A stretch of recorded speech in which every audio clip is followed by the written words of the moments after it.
The morning rush hour on the corner of 4th and Mercer always smelled of wet asphalt, cheap cologne, and the sharp, roasting bite of over-extracted espresso.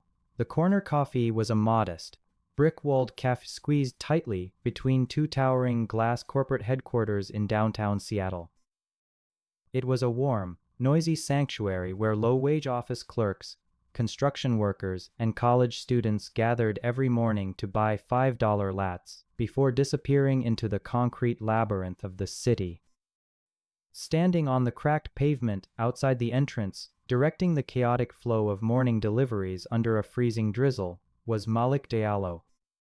Malik was a 58-year-old black man with a massive, weathered frame that carried the quiet, heavy dignity of someone who had survived decades of hard, uncomplaining labor. His face was a map of deep, gentle creases, and his hands were thick and calloused from a lifetime of physical work. Today, he wore a faded, rain-soaked neon yellow safety vest over a frayed security jacket, his hands encased in damp work gloves as he rolled heavy steel trash bins toward the curb and Dexy patiently pulling heavy motorcycles and bicycles onto the crowded sidewalk for arriving customers.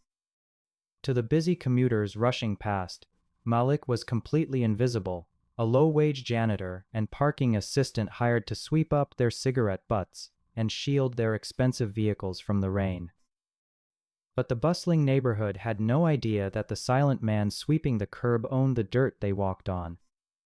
10 years ago, Malik Diallo was not an anonymous street custodian. He was the founder and primary stakeholder of Diallo Real Estate Holdings, a multi-million-dollar private land trust that owned the entire historical block of Mercer Street, including the very building the Corner Coffee operated in. When his wife passed away and his brilliant 22-year-old daughter Amina graduated with honors in food sciences, she refused her father's wealth. She wanted to build her own dream, a chain of community-focused, ethical coffee shops entirely on her own merit, starting as a humble barista. To support his daughter's journey without suffocating her independence with his massive shadow, Malik quietly retired from active corporate life, leased the corner space to a national coffee franchise, and took a minimum wage job as the building's custodian and parking attendant. He worked in the cold rain every day, just to watch over his daughter from the pavement. "Father," a soft voice called out over the hiss of the cafe's industrial espresso machine. Malik stopped his broom, his stern, weathered face instantly melting into a look of profound, protective warmth. Amina stood at the side door of the cafe, wearing a stained green barista apron over her simple sweater. Her dark skin was flushed from the heat of the steam wands, but her bright eyes were shadowed with deep exhaustion and worry. She held a small, glass jar filled with fresh, aromatic coffee beans she had spent weeks roasting at home, a new signature blend she hoped would save the cafe's declining sales. "Amina," Malik said, his deep, rumbling baritone dropped into a gentle, reassuring whisper. "You look tired, baby girl. Did you stay up all night roasting again?" "I had to, father," Amina whispered, her voice trembling slightly. "The new regional manager, he's forcing us to use cheap, chemical-grade syrup and expired milk to cut costs. He's pocketing the budget difference. If I don't prove my signature blend can bring in real customers today, he's going to write me up and fire the kitchen staff." Before Malik could offer a comforting hand, the heavy glass door of the cafe was violently pushed open. Garrison Vance stepped out onto the wet pavement. Garrison was the newly appointed 30-year-old regional manager, a man who wore his cheap, shiny designer suits like armor and treated the service staff with absolute contempt. His hair was slicked back with heavy gel, and his eyes carried the sharp, arrogant sneer of a small man who had just been given a tiny ounce of corporate authority. "What is this trash?"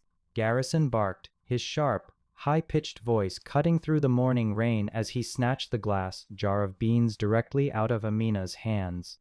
"Diallo, I don't pay you to stand on the sidewalk gossiping with the cleaning staff. And you," he pointed a manicured finger aggressively at Amina's chest, "I told you to dump this garbage. We are running a franchise, not a charity kitchen for your little organic experiments." Mr. Vance, that is premium single origin coffee, Amina said, her voice shaking but resolute. The cheap distributor beans you ordered are moldy. It's a health hazard to serve them to the customers. Garrison let out a cruel, mocking laugh. With a cold, deliberate sneer, he flipped his hand, dumping the premium coffee beans directly into the wet puddle of rainwater and motor oil at Malik's feet. He then took his polished leather shoe and ground the beans into the asphalt, destroying weeks of Amina's hard work.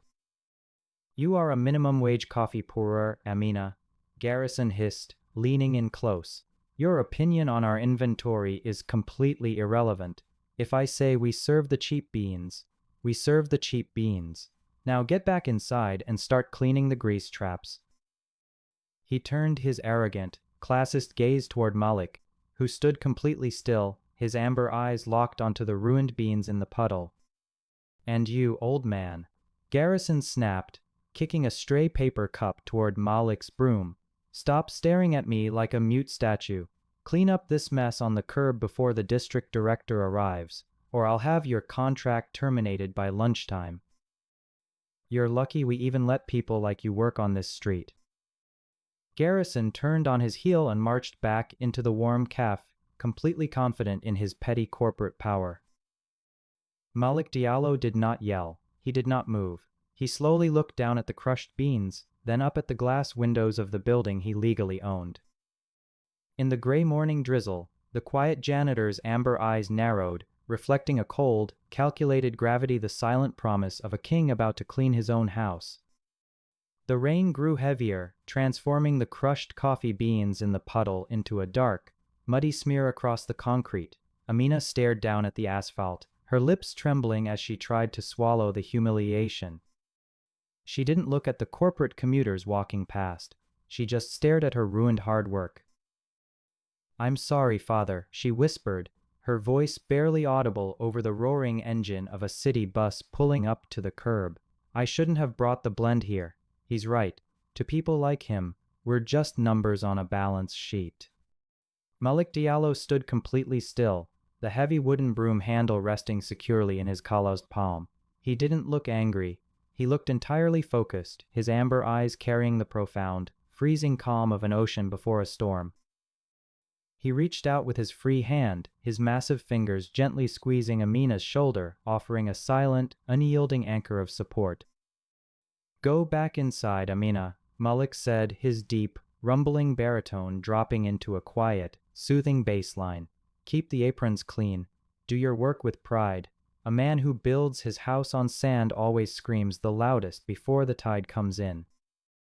Amina wiped a stray tear from her cheek, nodded silently, and pushed open the glass side door, disappearing back into the warm, steam-filled chaos of the morning rush. Malik waited until the door closed completely. Slowly, he walked over to the side alleyway where the commercial delivery trucks parked. He pulled off his wet work gloves, tossing them onto the utility cart, and pulled a specialized, high-grade encrypted smartphone from the hidden interior pocket of his faded security jacket. The phone didn't look like a standard consumer device. It was a rugged, matte black terminal with a custom satellite link. He entered a 12-digit administrative security code. The screen flashed, bypassing the commercial network entirely, and opened a direct line to the executive boardroom of Diallo Real Estate Holdings. "Sir," a sharp, polished voice answered on the first ring. It was Marcus Vance, no relation to Garrison, but the senior managing director who handled Malik's private multi-million-dollar land portfolio. "We've been monitoring the Mercer Street lease renewals. The National Coffee franchise is requesting a 10-year extension on their corner commercial space." "Hold the approval, Marcus," Malik commanded, his voice dropping into a baseline frequency that carried absolute, untouchable authority. The submissive, quiet tone of the street janitor had completely vanished. "I want a full, unedited compliance audit on the regional management team for the Seattle sector, specifically, a man named Garrison Vance." "Understood, Dr. Diallo," Marcus replied, his tone shifting into immediate, reverent efficiency. We are pulling the supply chain logs and regional expense reports now. Initial flags show a 30% discrepancy in inventory costs over the last 3 months. It looks like substandard materials are being routed through a private distributor. Trace the capital flight, Malik said, his amber eyes narrowing as he watched Garrison through the cafe window, the young manager currently screaming at a junior cashier behind the counter. He wants to treat my property like his personal piggy bank. We are going to show him who owns the ledger. I want the full forensic file on my terminal by noon. It will be done, sir. Malik ended the call, sliding the encrypted phone back into his pocket. He picked up his broom, his massive frame completely relaxed as he stepped back out onto the rain-slicked sidewalk. He ducked for an elderly customer, offering a polite, silent nod as he guided the heavy scooter onto the curb, his faded uniform soaking up the rain. Inside the cafe, Garrison Vance stood near the pastry display, checking his reflection in the glass and adjusting his shiny tie, completely unaware that the invisible man sweeping the mud outside had just signed the death warrant for his entire career. By noon, the heavy morning rain had slowed to a damp, suffocating mist that hung low between the glass towers of Mercer Street. Inside the corner coffee, the morning rush had cleared, leaving only a few corporate workers typing silently on laptops under the warm Edison bulbs. The air was heavy with the smell of scorched milk and cheap, chemical vanilla syrup, the low-grade ingredients Garrison Vance had forced onto the menu. Amina stood behind the polished espresso machine, her hands meticulously wiping down the steel steam wands. Her apron was stained, but her posture remained straight, executing her duties with a quiet, unbreakable professionalism. At the corner manager's desk near the back storage room, Garrison Vance sat with his shiny Italian leather shoes resting arrogantly on the desk. He was scrolling through a digital spreadsheet on his tablet, a greedy, satisfied grin stretching across his face. The cost-cutting strategy was working perfectly on paper. By replacing the premium organic milk and single-origin beans with expired, substandard warehouse stock, he had siphoned thousands of dollars in corporate allowances into his personal offshore account this month alone. Suddenly, the glass front doors of the cafe swung open. Marcus Vance, the senior managing director of Diallo Real Estate Holdings, stepped into the shop. He was an imposing man dressed in a pristine, custom-tailored three-piece charcoal suit, flanked by 2 sharp-eyed forensic auditors carrying encrypted tablets. His presence instantly shifted the air in the humble cafe, commanding the room with the undeniable gravity of absolute corporate power. Garrison's shoes snapped off the desk. He scrambled to his feet, a nervous, sycophantic smile instantly plastering across his face as he recognized the high-level executive. "Mr. Vance? Sir, what an unexpected honor. We weren't expecting a regional asset review today. Please, let me get you a private table." Marcus Vance didn't smile. He didn't offer a handshake. He stopped right in front of the manager's desk, his cold, calculating gaze sweeping over the cafe before landing on Garrison like a physical weight. "Garrison," Marcus said, his voice a low, clinical baritone, "we aren't here for a routine asset review. Diallo Holdings is executing an immediate, emergency sovereign compliance audit on this lease location. We have flag drops on your supply chain." Garrison's face paled slightly, but his arrogance quickly returned. He straightened his tie, laughing nervously. "A supply chain flag. Sir, there must be a clerical error by the junior staff. I've personally optimized our margins this quarter. In fact, I was just handling a disciplinary issue with one of our baristas." He pointed a trembling, malicious finger toward Amina, who has been attempting to introduce unapproved, non-franchise materials into the inventory. "I'm having her terminated today for corporate insubordination." Amina froze behind the counter, her knuckles turning white against the industrial cloth. Before Garrison could speak another word, the side door of the cafe opened. Walking into the shop, entirely unbothered by the corporate tension, was Malik Diallo. He had removed his rain-soaked neon vest, standing in his faded, gray custodian uniform. His heavy work boots left a faint trail of damp street dust on the polished concrete floor as he walked straight toward the manager's desk. Garrison's eyes twisted in absolute rage. "Are you out of your mind, old man?" he shouted, slamming his hand on the desk. "Didn't I tell you to stay on the curb? Get your filthy boots out of my cafe before I have the police drag you and your worthless daughter into the street for trespassing." Malik did not flinch. He did not step back. He stopped exactly 2 paces from Garrison, his towering 6'3" frame casting a massive, unyielding shadow over the young manager. Marcus Vance instantly took a step back, bowing his head in profound, absolute reverence. The 2 forensic auditors followed suit, snapping their tablets to their chests and lowering their gaze in complete silence. Malik reached into his gray uniform jacket. He didn't pull out a cleaning rag or a parking log. He pulled out a sleek, obsidian executive terminal, sliding it onto the desk right in front of Garrison's trembling hands. The screen blazed to life with a single, platinum-grade corporate seal, the private mark of the building's true owner. "The only person trespassing on this street, Garrison," Malik murmured, his deep, rumbling baritone shaking the air in the silent cafe, "is the tenant who forgot who built the floor." The silence inside the corner coffee became absolute. The gentle hum of the refrigerator and the quiet drip of the espresso machine were the only sounds left in the room. Garrison Vance stared at the obsidian terminal on his desk. On the screen, the platinum-grade digital signature of Diallo Real Estate Holdings pulsed with a cold, steady blue light, displaying the master deed of the entire city block. He looked at the terminal, then at Marcus Vance, who remained standing in a posture of complete, unwavering submission beside the man in the gray custodian uniform. "Mr. Marcus, what is this?" Garrison stammered, his voice thin and hollow. "This is a janitor. He sweeps the gutters. He doesn't see. There has to be a mistake. The database must have been hacked."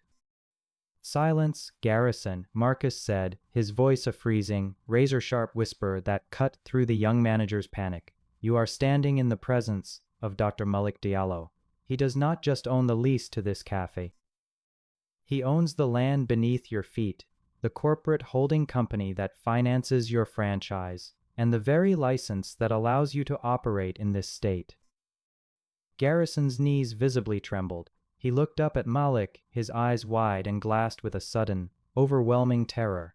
The image of the silent black man in the rain-soaked safety vest, whom he had humiliated, cursed at, and kicked trash toward, shattered. In its place stood a financial titan whose private capital could crush his entire existence with a single phone call. "Dr. Diallo," Garrison whispered, his face turning an ash-gray color as he backed away until his spine hit the wooden pastry display case. I didn't know. If I had been informed of your identity, I would have treated your daughter with the utmost respect. I was only trying to protect the corporate profit margins." "You weren't protecting the margins, Garrison," Amina said, stepping out from behind the espresso bar. Her voice was calm, free of the fear she had carried all morning. She held her personal phone, displaying a mirrored stream of the financial data her father had just pulled. "You were using substandard, moldy ingredients to pocket a 30% budget difference. You stole from the employees, you poisoned the customers, and you tried to ruin my career to cover your tracks." "It's a lie!" Garrison screamed, his polished, corporate mask completely disintegrating into pure desperation. "It's a clerical error. I can explain the accounts." Malik Diallo stepped forward, his heavy work boots landing on the polished concrete with a dull, resonant thud that seemed to shake the very walls. He looked down at the trembling manager with amber eyes that held the absolute, freezing finality of a judge passing sentence. "I spent 40 years building this city's neighborhoods, Garrison," Malik murmured, his deep baritone carrying a chilling weight. "I became a custodian in my own building because I wanted to ensure my daughter learned the value of honest work, away from the rot of corporate arrogance. I watched you grind her hard work into the dirty asphalt today because you thought she had no voice to fight back. Malik tapped his obsidian wristband once. Julian, Malik spoke into the air, the terminal on the desk immediately routing his voice to the central compliance team. Cancel the Mercer Street franchise lease immediately under the public health and ethical violation clauses. Terminate Garrison Vance's employment, freeze his regional corporate accounts, and hand over the forensic supply chain ledger to the state prosecutor. Initiating now, Dr. Diallo. The voice responded from the terminal. The lease is dissolved. Security and legal teams are entering the premises. Within seconds, 2 heavy-set security guards in corporate uniforms pushed through the glass front doors, marching straight toward the ruined manager. Garrison let out a quiet, pathetic sob as his hands were secured behind his back, his expensive leather shoes sliding through the spilled coffee grinds on the floor. The glass doors of the cafe swung shut with a sharp click as the security team marched Garrison Vance out onto the rainy sidewalk. Through the front window, the corporate commuters watched in stunned silence as the former regional manager, his hands cuffed behind his back, his expensive tie disheveled, was forced into the rear of a waiting vehicle. In a matter of minutes, the petty tyrant who had ruled the block had been stripped of his title, his career, and his dignity. Inside the shop, the remaining customers sat motionless, staring at the middle-aged black man in the faded gray custodian uniform. Marcus Vance stepped forward, adjusting his silver cufflinks, his expression shifting from corporate coldness to deep, deferential professionalism. He opened a sleek leather folder on the manager's desk, presenting a set of freshly printed, legal documents bearing the golden watermark of Diallo Real Estate Holdings.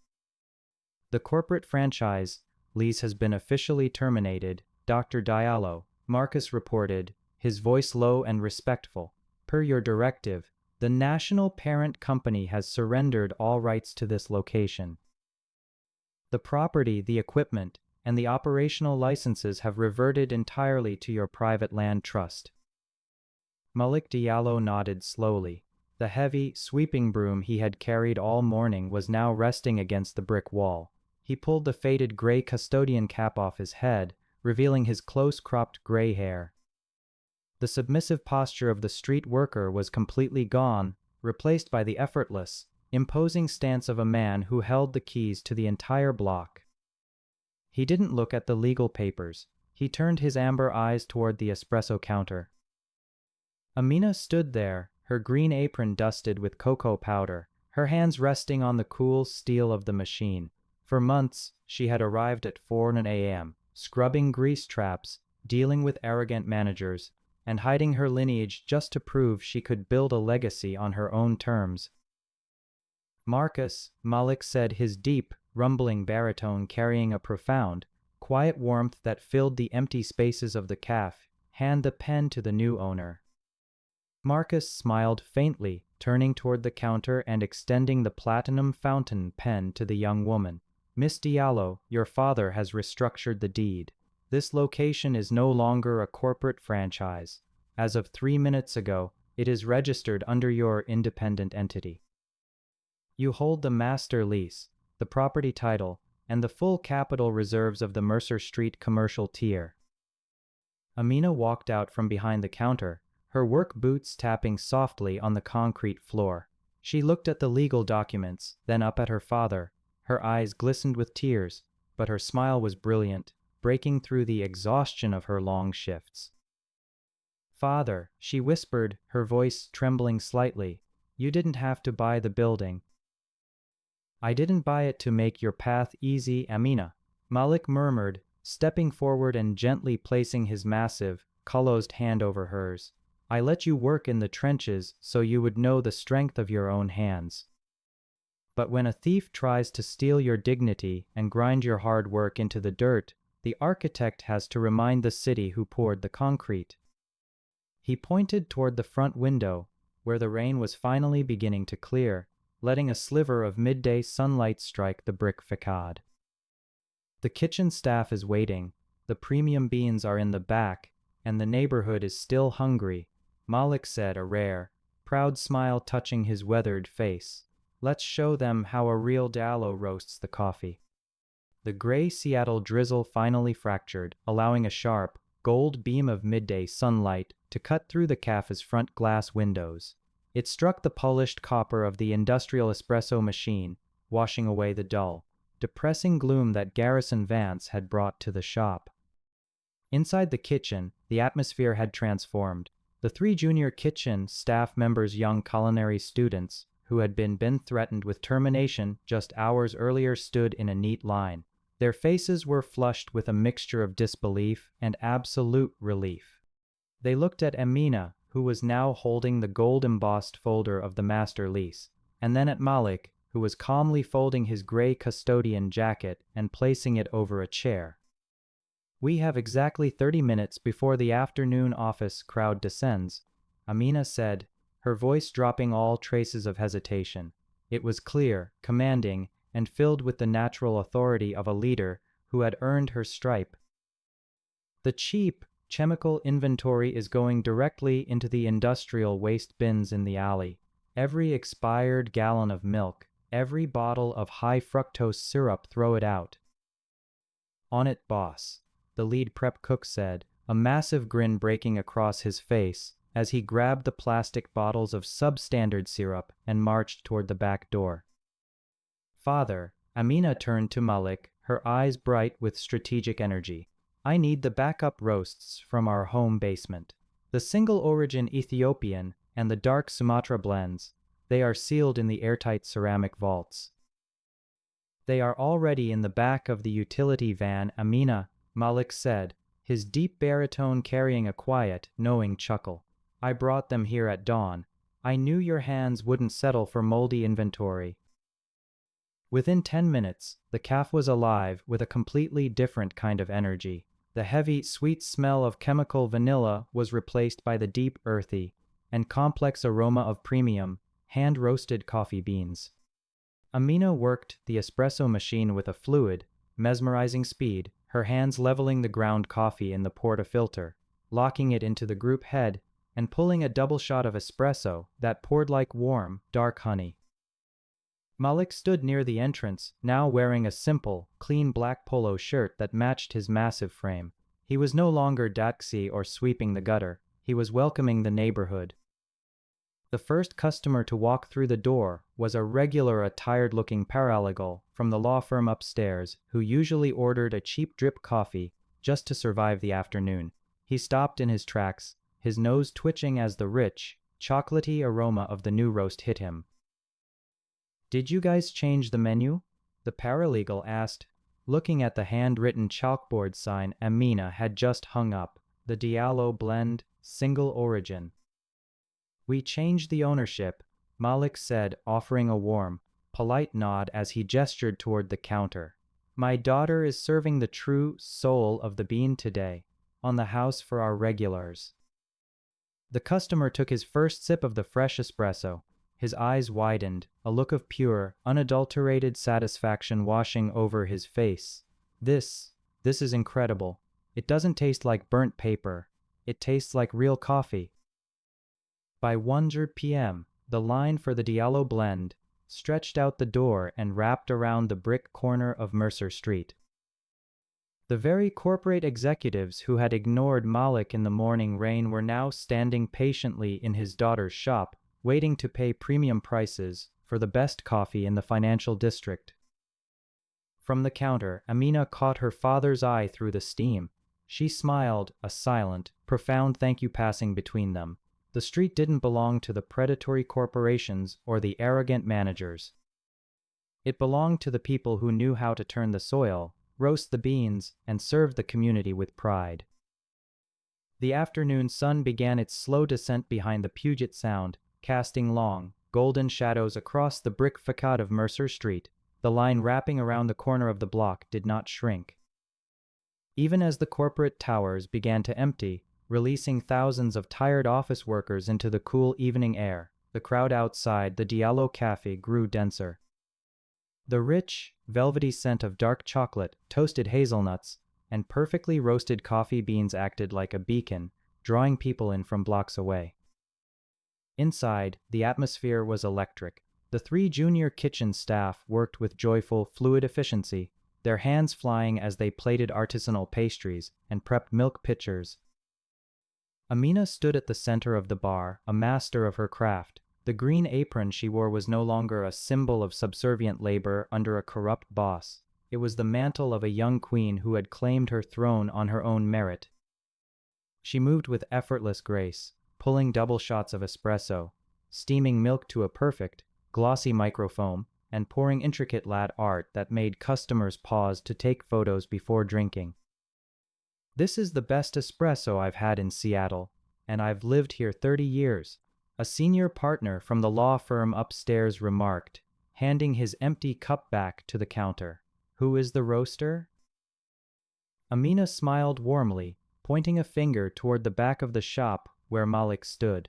"The master roaster is my father, Malik Diallo. He's the one who kept the foundation of this place standing." The lawyer turned, offering a respectful nod to the tall, broad-shouldered black man who was currently wiping down a wooden table. Malik was no longer wearing his faded custodian outfit, but a simple, tailored black shirt that carried a quiet, commanding elegance. He returned the nod with a gentle, humble smile. He didn't need to tell the lawyer that he owned the building. His pride was entirely in his daughter's victory. Suddenly, the heavy glass front doors opened, and Marcus Vance stepped back into the cafe, carrying a sleek leather briefcase. He walked past the bustling crowd, stopping near the edge of the espresso counter where Malik was standing. "Dr. Diallo," Marcus spoke in a low, professional tone, opening a tablet to display the latest economic updates. "The transition is complete.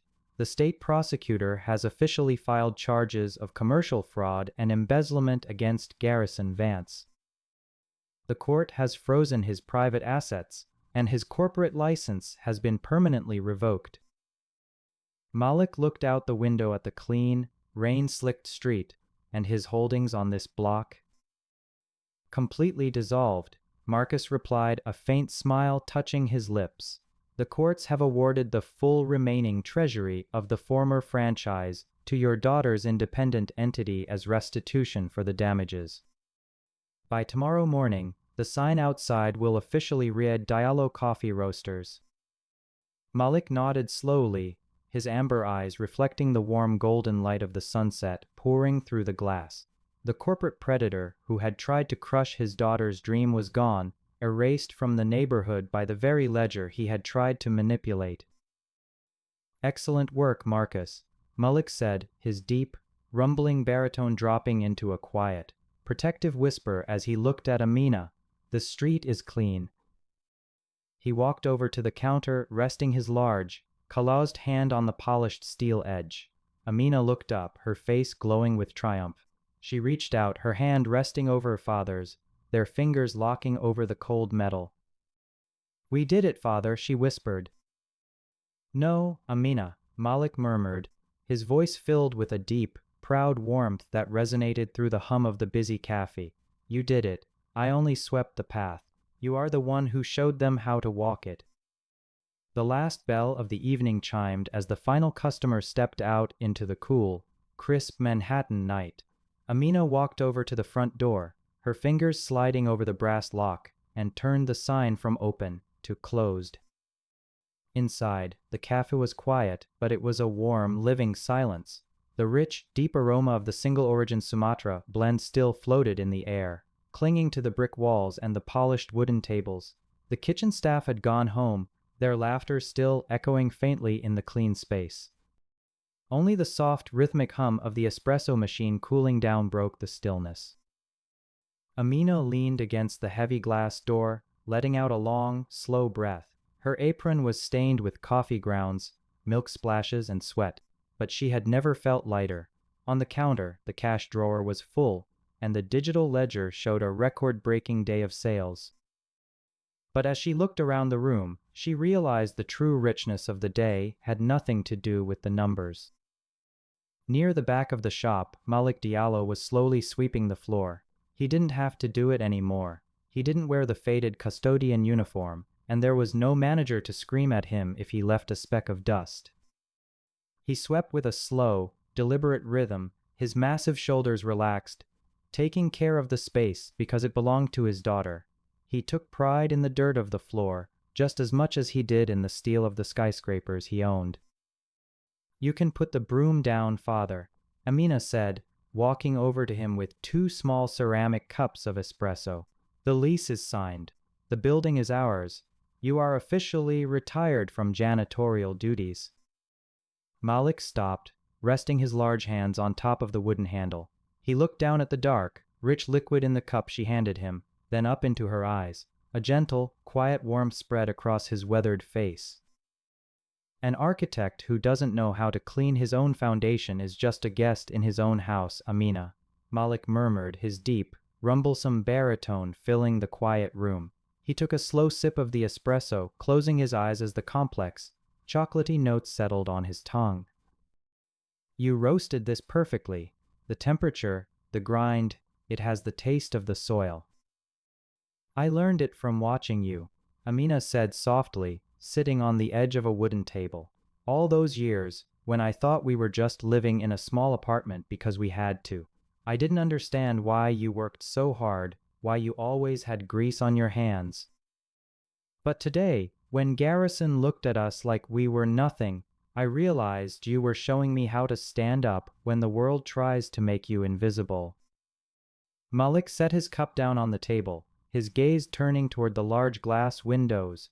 Outside, the streetlights of Mercer Street were glowing, reflecting off the wet pavement like a river of gold. The city he had helped build was bustling, alive, and moving forward. "The world will always try to judge you by the uniform you wear, Amina," Malik said, his voice dropping into a low, steady frequency of absolute truth. "They will look at the dust on your boots or the color of your skin and think they can write your story for you. But the true richness of a person isn't found in the penthouse or the basement. It's found in the integrity of the work you do when nobody is watching." He stepped forward, gently wrapping his massive, warm arms around her shoulders in a tight, protective embrace. "You built this crown with your own hands, baby girl," Malik whispered into her hair, "and nobody can ever take it away from you." Amina closed her eyes, holding on to her father, the silent titan who had swept the path so she could run. The corner cafe was no longer just a shop on a busy street. It was a sanctuary of honest labor, a monument to a father's silent love, and the birthplace of a new legacy. As the lights of the city twinkled in the dark, the corner coffee stood strong, its foundation deeper